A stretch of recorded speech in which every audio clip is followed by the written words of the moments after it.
So, John, have you heard the critical reaction to the OpenAI Sky voice? Yeah, it doesn't sound good, does it? Yeah, it's like annoying, cloying, cringy, grating, needy, obsequious, sycophantic, saccharine, shrill, slutty. And despite all that, do you know what ScarJo's reaction is? I can see on the page. She sounds like me. Hey, y'all, it's Dr. Know-It-All. I am with Dr. Scott Walter. And as you can see from the page, we're going to talk about patents and about Optimus. But first, just got to get in a dig at poor Scarlett Johansson and the poor voice actress who did OpenAI's voice of Sky. And I personally found it one of the most grating voices. I was like, I would absolutely not choose that voice over anything else. So anyway, we have Scott. Thank you for your for collecting the lovely adjectives. Is that the word? Yeah, and yeah. It's going to be an interesting thing to follow because I have to ask you, when you first heard it, did the voice sound familiar to you at all? That one, it sounded like generic Midwestern voice. Yeah, it kind of did. Yeah. It wasn't something that I said, oh, that sounds like, this person or that person.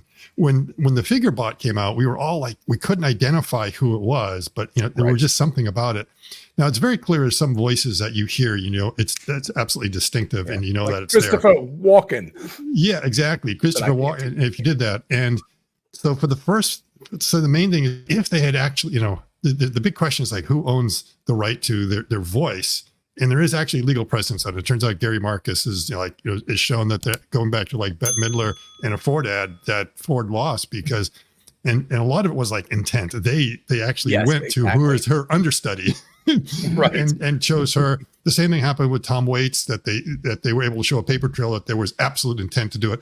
Plus, again, their voices were like Christopher Walken. It'd be very clear that if you brought a guy in and you wanted to talk exactly like him, you knew that you were attempting to imitate them.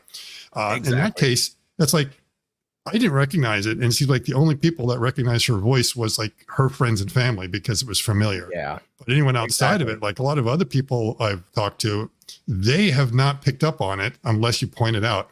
And that's a problem of also is known as kind of like poisoning the well. Right. Is that if you suggest to someone, does it sound like this? They'll say, oh yeah, absolutely does. Of course. But if I said, it's like, she sounds remarkably like Julia Roberts, I bet someone would go, you're right. It sounds exactly like Julia Roberts. The power of suggestion is strong. Yes, the power of suggestion that could be in there. So the thing is, it looks like there's like almost a smoking gun because of all the her references and stuff like that, and the fact that they reached out to her. But it looks like they actually hired this voice actress last year in June.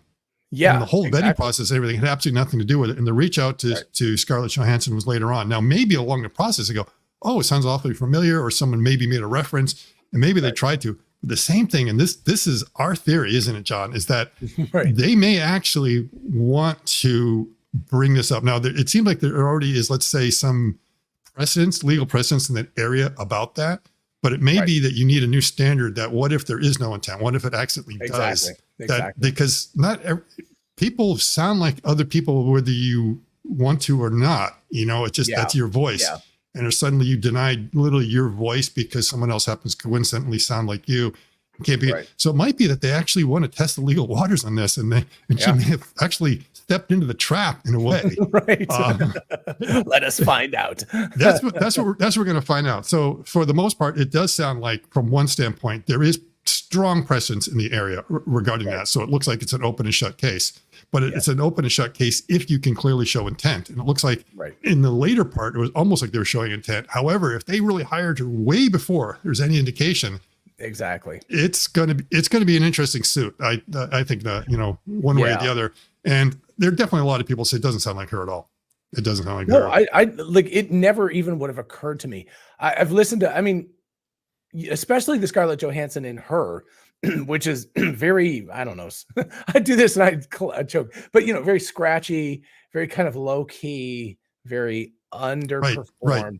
Whereas this voice is over the top. Like I said, cloying was the word that I found when you were asking for adjectives. I think, remember, a really good actor has a different voice in every single movie that you almost don't recognize them. Exactly. And then, the question is like the voice that they did for that particular film, so distinctive.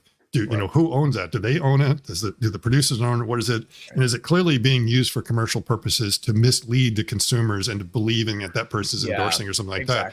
And that's gonna be the tricky part. It's like, who owns the American accent? Who owns Midwest neutral? Yeah, exactly. Yeah, that's the problem, is that I don't think that her voice is distinct enough to really make a good case. Elon Musk, for example, has an incredibly distinct voice, but even him, we've got Adrian, his doppelganger. Right. But I mean, but it could come down to, and again, sometimes when you're a public figure, at some point, when do you own the voice and when not? When is it satire? When is it not? So clearly someone is selling a product and they're making it sound like, by using Elon's voice, even if they don't say Elon, they're implying in that. And then you could probably say, no, you have to take that down because you clearly are doing it to mislead. And it even came down to like even hiring actors that had a strong resemblance to someone else. I think even Woody Allen, there were like some actors that were being hired in ads to make it look like he was part of, back, now people probably not, but back then, evidently having Woody Allen in an ad was like maybe a good idea. So you would see that that's going to be a really interesting case. At some point you lose the right to your image, because every February we see George Washington out there chopping down cherry trees, trying to sell, furniture and Toyotas and stuff like that. You see it all the time. And Ben Franklin's being used, and even Albert Einstein in ads, whether they want to or not. And so the question is when does your image copyright run out? Yeah. But I think the other thing is it's the natural voice aspect, because, if this would never happen, because I think Elon is highly amused by Adrian, but if Adrian never made any pretensions to be like, it'd be a different matter if he said, this is the voice of Elon Musk and I want you to buy a Ford or something, right? That would be obviously a different thing. But Adrian being Adrian, speaking with his normal voice, you can't possibly go after someone like, you can't go like, that's my voice. It's like, really? I guess what it could come down to is the question is like, if you're trying to find some person with that voice, with the intent of using a particular, it all comes down to intent. Okay. Right. And if it's not, and then you're saying, well, wait a minute, this guy is a voice actor. It's his job. You're taking away his livelihood. Exactly. And see, this could be the other thing, is that we're all assuming that she's going to sue OpenAI, right? And that AI is going to countersue. But there's the voice actress. She potentially could sue ScarJo. Absolutely. I mean, that's the wild card right in there, is that she might be coming in there and saying, and yes. She's ultimately the one. OpenAI isn't really harmed by this, and ScarJo isn't really harmed by this, because they can just take down the voice. Yes, exactly. Voices. They have 4 other voices that they've trained, so no big deal. And ScarJo, there's no real damage at this point. If anything, people are probably watching her, so she's getting royalty paychecks. The poor voice actress is the one that is being punished by this. She's losing out, and I can see her suing. But again, that's a dangerous move too, because do you really want to sue Hollywood royalty if you're in the Hollywood system? That's probably a bad idea. So, well, is she necessarily in the Hollywood? I mean, that's the whole thing, is like, are people who are voice actresses for this kind of thing, are they necessarily part of that same? I mean, maybe they've been excluded out. Who knows? Yeah. Anyway, okay, so let's go on and talk about, I mean, these are questions. Let us know in the comments, because we don't have an answer to this stuff. Neither of us is a legal scholar. But let's go ahead and talk patents. Dun, dun, dun. Actually, I'll do it this way. There we go. Dun, dun, dun. So, Scott, thank you so much. Go on X and look at all these things. I'll leave a link to a couple of them. Yep. And there's a lot. I'll just do the first couple, and you can follow. Right. And the first thing is we want to thank SETI Park for once again bringing this patent to our attention. And the reason why we know of SETI Park is because we started the humanoid bots community, in which he joined and was in there and stuff in there. So this is what the whole idea of the humanoid bots community is. You find other people that are like-minded, that you've never met before or seen, or and so we've got another person who seems to be very active in the community, along with others who are bringing up interesting things. And then he's discovered a patent about the Optimus battery pack. Yes, and very cool patent too. So we can just read the text here, the highlighted stuff. In addition to being structurally designed to handle loads from body parts of the robot and additional loads and load transfers. So obviously structural. we speculated all along. Is it a structural battery pack? Or are they going to be using it for it? And they kind of did. And they're just making sure that through this patent that someone else doesn't exclude them from being able to use what they came up with. Right. So yes, I think we should maybe mention that very briefly, because people are like, hey, I thought Tesla released all their patents back in 2014 or something. All our patents are belong to you. But you'd have to do what's called defensive patents. So let's say you were naive enough to invent the pen, and you forgot to patent the pen, and you've produced it for 10 years, and suddenly someone goes like, wait a second. So then they patent the pen, and it's a little bit more complicated. Yeah, what you might know this from also from computer graphics, but there is I think some dentists in the LA area that he's a patent troll. He goes out and he realizes something was not patented, and then he goes out and claims a patent on it. And I believe he came up with a lot of patents in the area of computer graphics that had been like out there for 20 years in papers and cigarettes, but no one bothered to patent it. So he decided to patent it, and then started coming back after a lot of companies, suing them for the fact that they're using computer graphics rendering, and like all kinds of companies everywhere. So that's the reason they're doing this, is to defend themselves against these potential future patent trolls that are not actually doing anything. They're not creating the intellectual property. They're just claiming that they were the first one to patent it, not the one to actually come up with it. Yeah. So this is definitely defensive patenting. I don't think Tesla's not going to particularly care if somebody else probably does and part of it is, I'm not sure if this is an awarded patent or is this just a patent that they applied for, because it could be they look at it and they say, there's nothing patentable here. And Tesla might say, well, that's great. Fine. Yeah, that's fine. We wanted to know. We just wanted to know. Right. Let me see if Google vertical storage device WIPO. Because you have the docs, I imagine it would be on the top. It was published on April 4th, so there's almost no way. Oh wait, it was published on 2023/9/28. Citations raised. I don't know if it says if it's granted or not. It's so weird that they don't show abstract. It's very not helpful to not be able to see whether is it patent pending or patent granted. Pending. What is it? Yeah, I mean, I would be a little surprised if it's granted already, because publication of no, but that's they probably did it provisionally, so that was hidden, and then they published it. My guess is that this is patent pending, but I couldn't. Yeah, that's what I think, because this and some of the other patents we went through, it wasn't clear, okay, what's really patentable in there, because a lot of it just seems sort of, obvious in any sort of design. Oh yeah. So international patent application published. Application. Yeah. So it is patent pending at this point, which is fine for Tesla. Again, just because I've done this a couple of times now, it's all about the prior art. It's basically, if you don't even have to publish it, you just have to stamp it, because for 1 year you can keep it hidden after you do a provisional patent, and you don't have to publish it for a year. But anyway, up until that point, it's basically just, if you applied for a patent for this on April 1st at 12:25 p.m. and somebody else did at 12:24 p.m., they win. Like, it's down to that much. Right. And wasn't it, I don't know if this is like some sort of urban legend, but that Alexander Graham Bell and someone else both had invented the phone, and they were sitting next to each other in the patent office, and Bell just kept to go I think that's an urban legend. I don't know if it's true or not, but I have heard that story. Yeah, something like that there were two people, and he mainly got the patent because he was first to the patent office. Right. And probably that's an urban legend in the sense that it's time compressed. Probably he did it a couple of days before somebody else, but something like that. But it's the kind of thing that happens. So yes.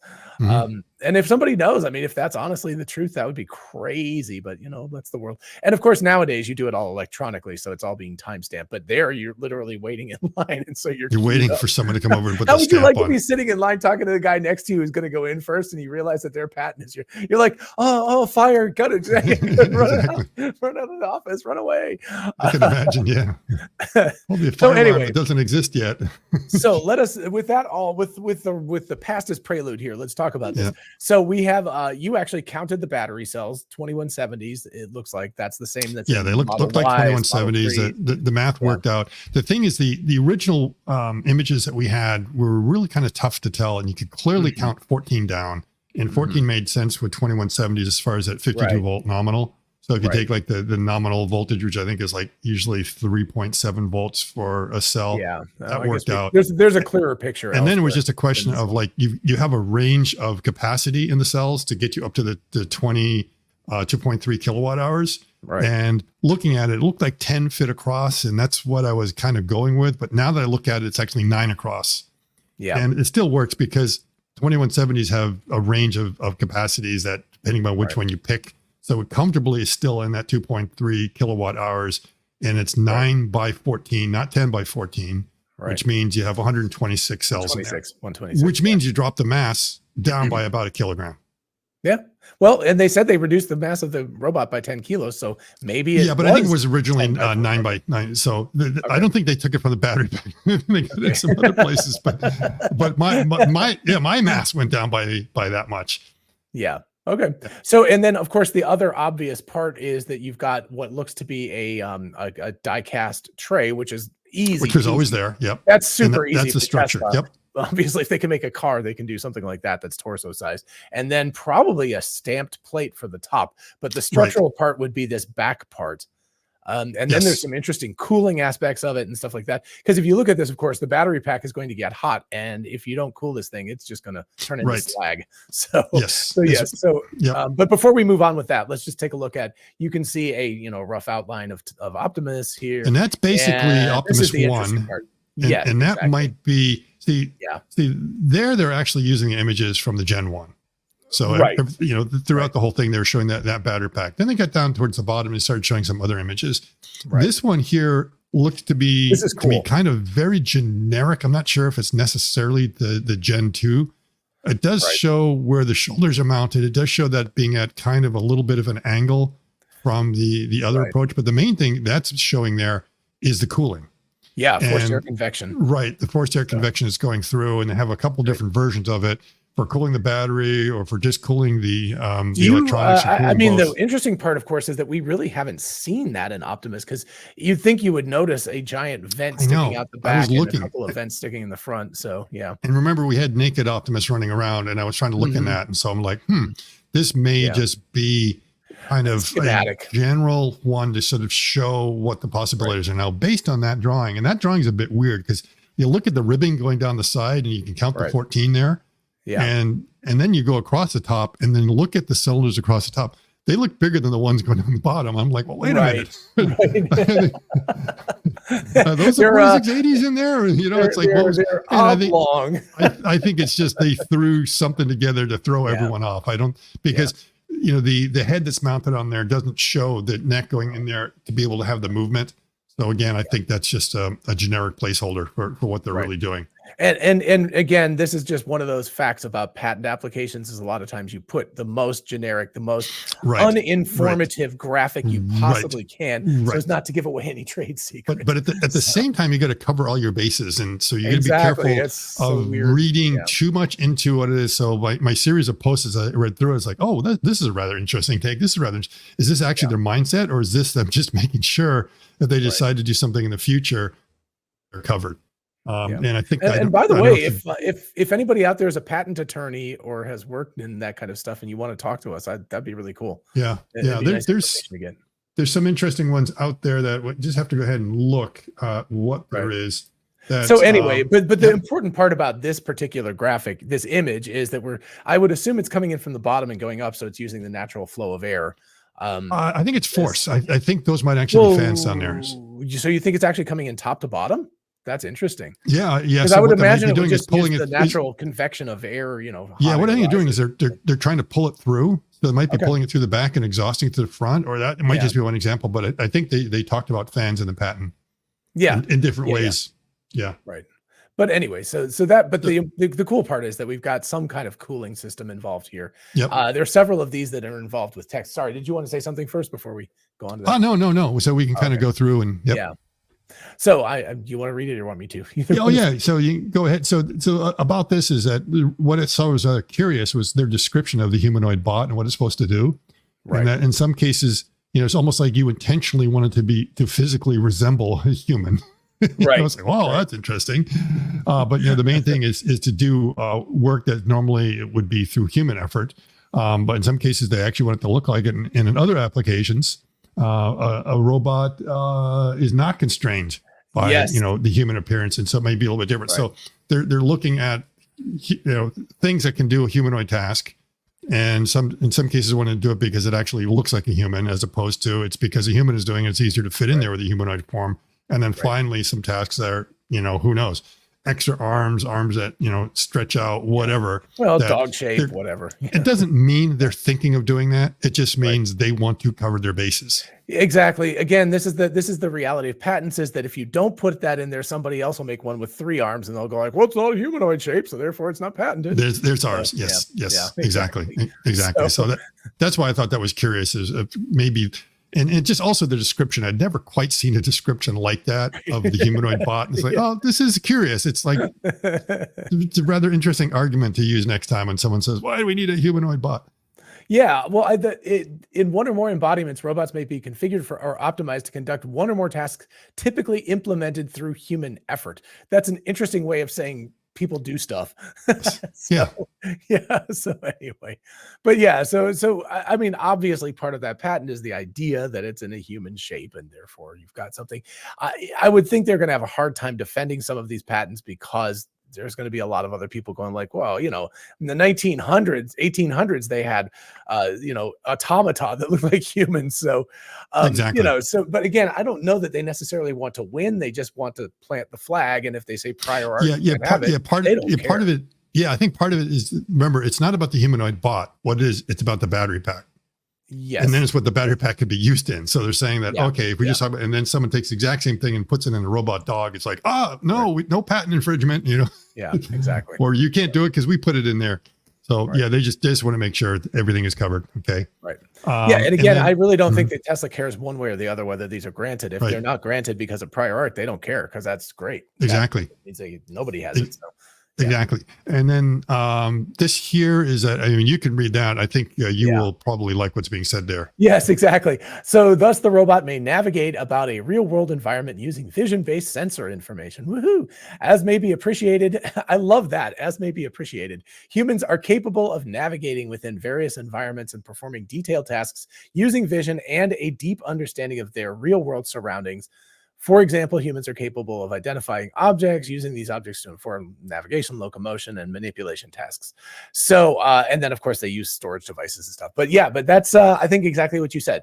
I think if we did not know previously that Tesla was not going to be using LiDAR on their Optimus bot, which they haven't used it in their cars. So yep. They didn't mention it there and being vision based and all. And again, it's like, what's this got to do with batteries? But I guess it's kind of a description of what the use case is.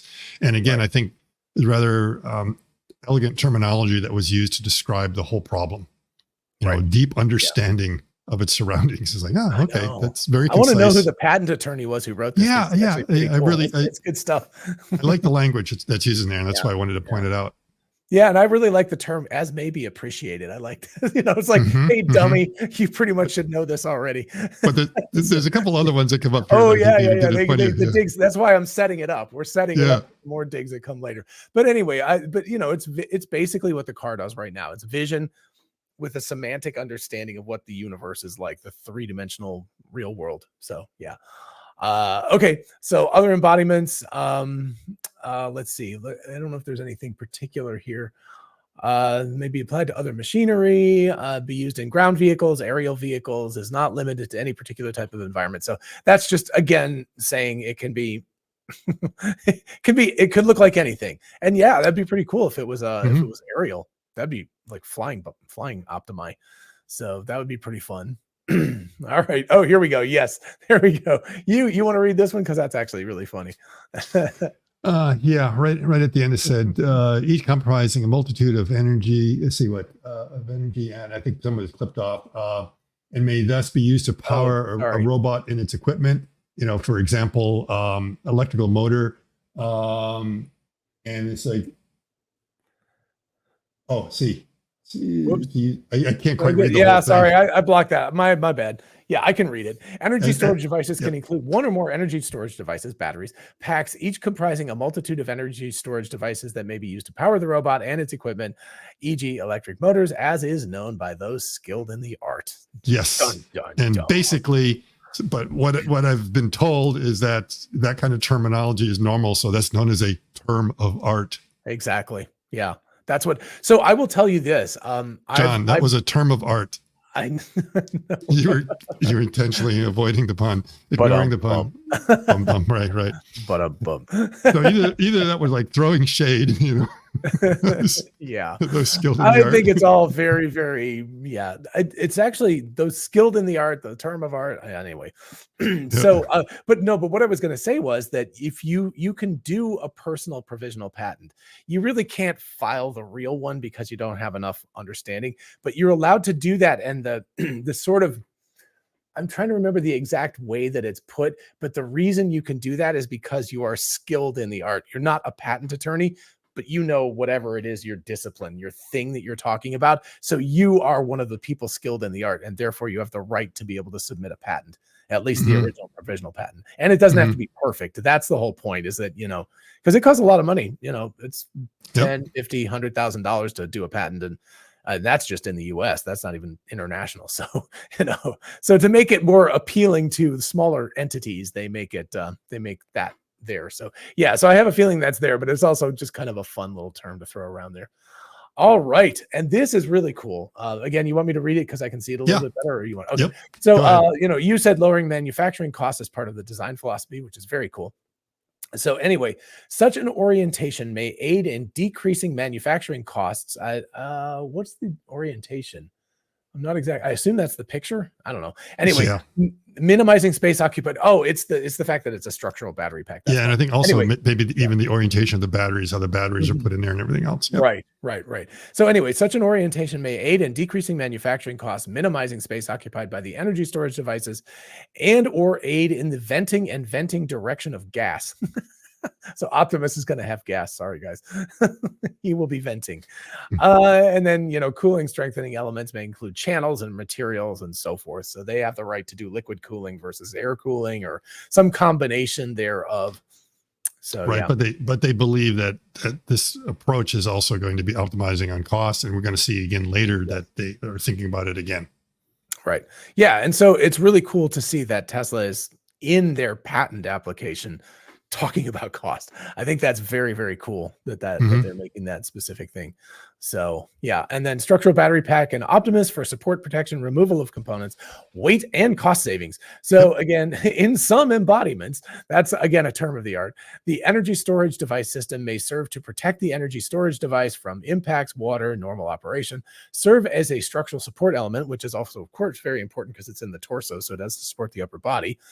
In other words, bear structural loads of the robot torso and or body, and or combination thereof. In some embodiments, the energy storage device system may serve as a structural support such that the additional support structures, e.g. beams, may not be necessary and or removed altogether. As such, in some embodiments, the energy storage device system may aid in cost and weight savings. Whew, so there you go.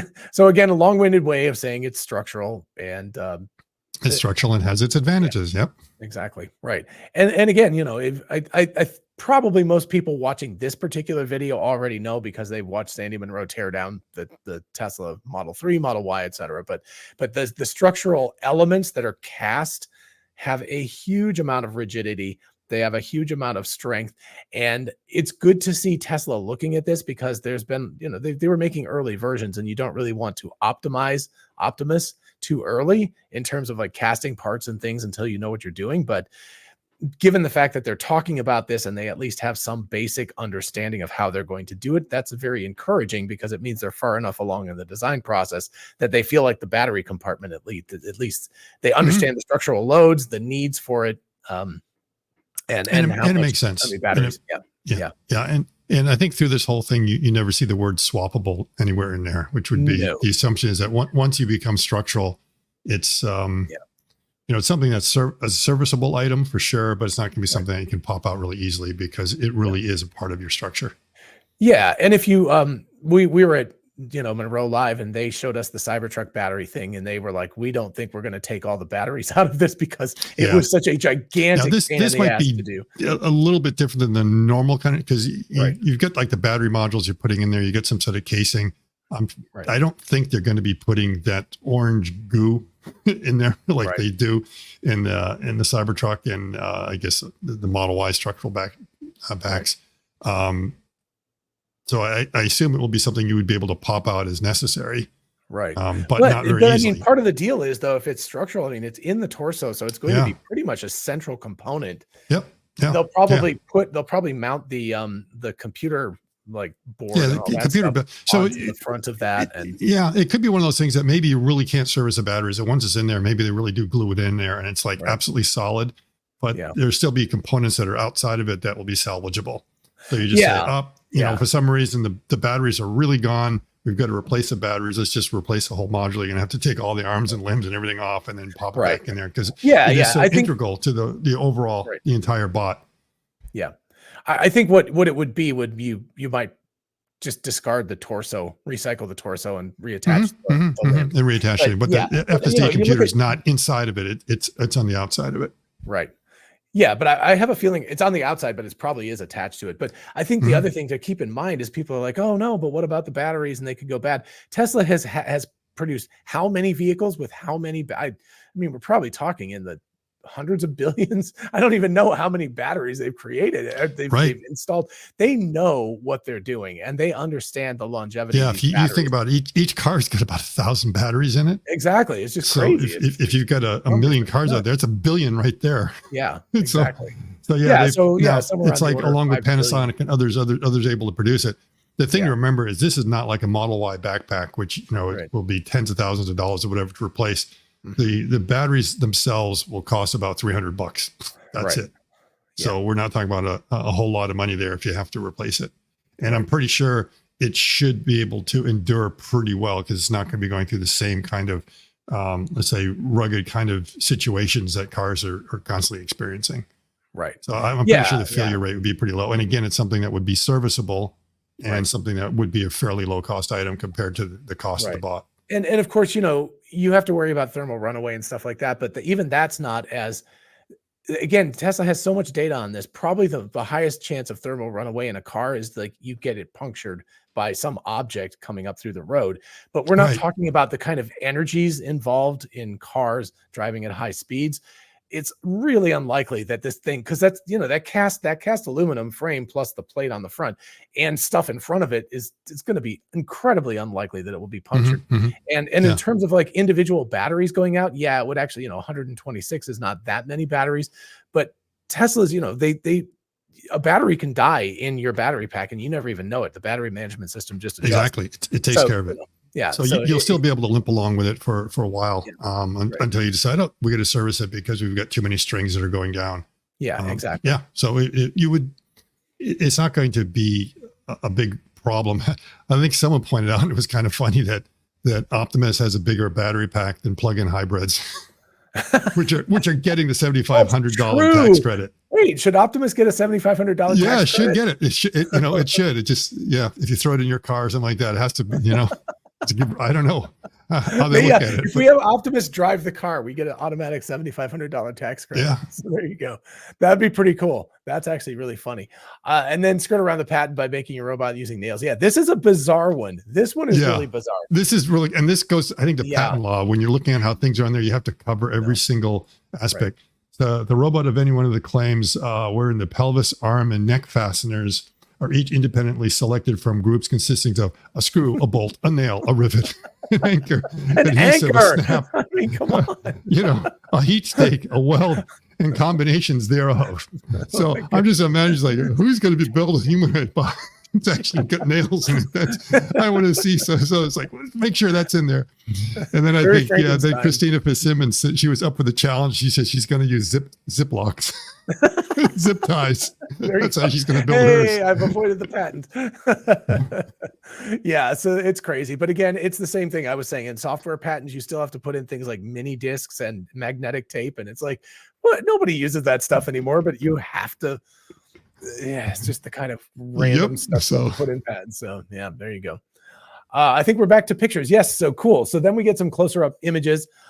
This is not the, let me see, what's the last This one? is the Gen 1 bot. Okay. So that's the image from the Gen 1. And that's where it's able to, anyone can go in there and count that it's definitely 9 by 14, not 10 by 14. Yep. Temperature, grain image, battery about 8.5 kilos. Now, is that just the battery weight or assuming some weight? That's just the battery weight. That's not assuming anything else. So I was able to get, pretty good masses for an individual 2170 cell. So you just take that, multiply it by it. And so originally I was getting something like, 9.56 or something like that with 140. And so this decreases it to 8.5. So you lose about a kilogram there. Right. And obviously we've got our high voltage outs here for actuators for the board, whatever else we need. Yeah. And you can see where the servos are connected for the shoulder. That's, basically what that T is there in the middle. Right. Yeah. Interesting. So that, again, structural. It is structural. It is not designed to be taken apart. It's there. Yep. It's permanent. And now you notice this image is definitely different than the one before. So this looks like it's either a very generic kind of looking one, or Right. it is actually maybe the Gen 2. But I mean, Right. those fans you see in the bottom there, I was looking around, Yeah. and I didn't see what looked like rocket thrusters at the back. Right. You know? Ooh, flying Optimus. Yeah. Well, I think the big thing is that more than likely, you look at 506, this part right here, Yeah. that is almost definitely the hardware board, like the The computer hardware chips. board with cooling in there. Yep. Yeah, exactly. Because what you would put the cooling directly there, and then there's some sort of a heat exchanger plate here, 502. Right. That Exactly. is Exactly. changing. And I think Yeah, it exhausts out the fans. So the fans are probably pulling through, and maybe you get a little bit Right. of a Venturi effect by the way you kind of pull it in, and then Right. the air is able to move through and maybe, cool a little bit because of that rapid expansion So, moving so the through. really interesting aspect of this is that in that other image, they showed the vents going forward out of the bot, Yeah. but that would be, I would find that unusual. I would think that it would Yeah. vent out the back, not the front. Again, I think they don't really care, because if you Right. look at the Optimus bot, I was noticing vents along the side. So when you see the naked it's one going kind of on, you flowing, can see yeah. what look like muffin Yeah. fans in different areas. And Right. again, this is just for patent purposes. Right. Right. And So maybe anyway, they want to you- mislead everyone and say, yeah, let's see if Yeah. someone actually goes ahead and puts the exhaust ports there, because we know that's a bad idea. Exactly. So yeah, I mean, I think again, just for the purposes of demonstration, they're like, yes, we need to have some sort of active cooling. It's Mhm. not going, which anybody would know. That's a lot of batteries stuffed in there and a lot of energy, both for the charging and discharging, either part of the cycle. So yeah. So anyway, very, very cool, very interesting. And what is this? Is this patent trolling? I don't think this is patent trolling. This is patent gold. We're patent panning. We're like Right. panning in the Exactly. yeah, we're Yeah. patent panning, patent panners. Yeah. Yeah. The trolling is when you come up with a patent that isn't really Right. yours. Right. So yeah. So anyway, very cool. The outside part of the pack here is not really described very well, but I think that's an important part, because in that first image that we saw, it was the casting, and that Mhm. because you can put ribbing into it, and it's all one piece, which again makes the cost go down significantly, because you don't have to squeeze if you're welding 5 parts together to make that, then it's going to have a little bit of play, and so you'll always have to be like kind of jamming it Yeah, into yeah. place. And here so- it's just rock solid. Yeah. Yeah. So you're making almost like a sheet metal tub Right. that will have a little bit of flex in it. But once you stuff those batteries in there and seal them in, it's just going to make Yeah. it like a nice rigid piece. Yep. Right. Then you can hang Yeah. everything else off of it. And Tesla has done this many, many, many times. Yep. They're making, a few thousand of them a week down the Mhm. road in Texas. So yeah. So they know what they're doing in terms of stuffing batteries into compartments. So yep. Okay. Yeah. And were there other patents that were visible recently? I'm not going to talk about them today, but I'm just trying to remember. I think there were a couple others Yeah. that were related, I think, to the other Tesla products, but not to Optimus. Right. Oh no, there Right. was the hand. Of course, the one with the hand. Oh yeah, the hand. Yes, So we'll have yes, to come yes. back. We'll have to come back and do the hand. So there you go. Sorry, Yeah. folks. You don't get Didn't that we today. already? I mean, I thought I talked to so many people about it. I thought we talked about the No, hand we haven't patent. talked about that one. Yeah, the hand. If I'm remembering correctly, the hand patent was from the old version of. Is like the old Gen version, 1 yeah. Optimus. Yeah. But I again, don't think it informs us much about Right. the 22 graffiti hand. They may Yeah. be using certain element. Oh, I thought we talked about that. The potted ends. no, that was not. With Oh, me. that was in a phone was- call. Okay, then yeah, I that have was some in a phone- theories yeah, I on mean, that. yes, we've talked Yeah. about it, but just not publicly. So Not publicly. Okay. yeah. Anyway, all right. Well, cool. Thank you, Scott. This was very informative, and we'll keep if other people discover patents, put them on the Humanoid Bots channel on X community, or contact us, or we'll talk about them. We don't care. We'll talk about anything. We can talk about a picture for 45 Mhm. minutes. Cool. Done that All right, before. everybody. Yeah, everybody have a lovely day, and we'll see you in the next video. Bye-bye. Yep. Bye bye.